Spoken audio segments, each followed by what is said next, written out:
Hi guys, this is Jason from Spoon CCW. We're going to work on some malfunction clearance in our next intermediate handgun video series. So stay tuned and we'll get into it.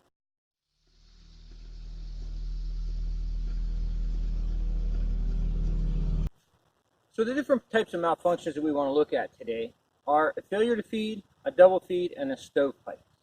Now, we have to differentiate them from our ammunition malfunctions, which would be a misfire, a hang fire, and a squib. So a misfire is essentially going to result in the same way that we fix a failure to feed. But the failure to feed is a little different. The gun did not feed the cartridge. In a misfire, the gun fed the cartridge just didn't ignite. So we're going to show you a couple ways that you can reliably fix these problems on the range and keep shooting.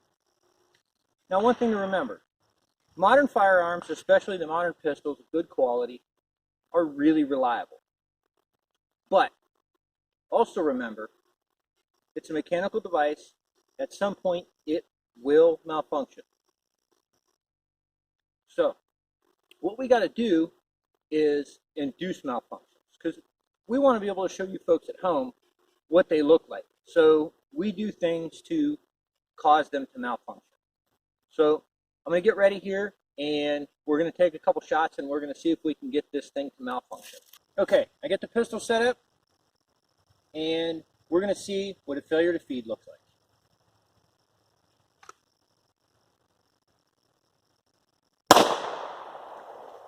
Okay, so we keep this pointed in a safe direction.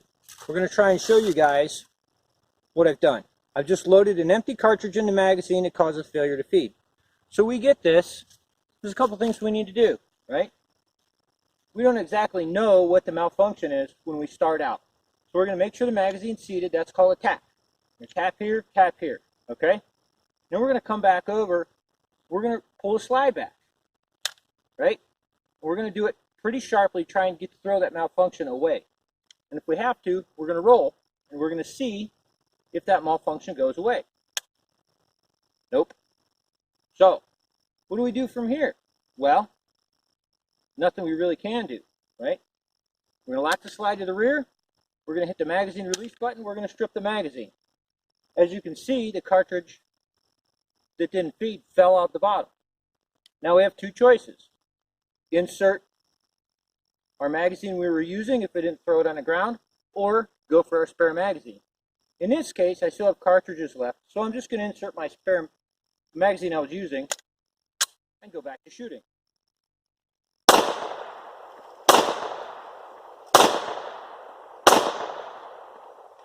There you go. Okay, so inducing a double feed is very hard to do, but you can set it up for demonstration purposes.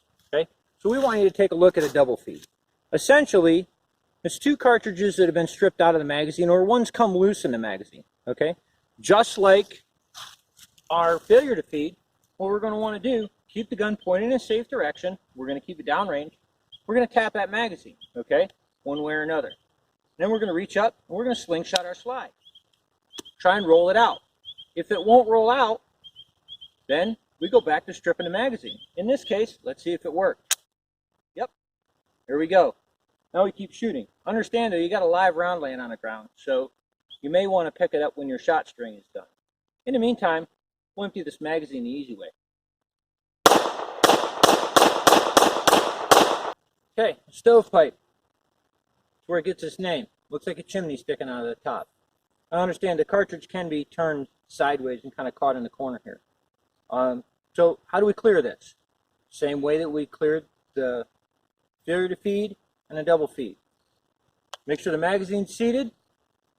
Grab on the slide, pull to the rear, roll it out. See if it works, right? If it doesn't come out, strip your magazine, let it come out the bottom, right? Right out the magazine well. So, pretty easy, right? One round left, we're going to take a shot at our target. There we go. Now we're clear.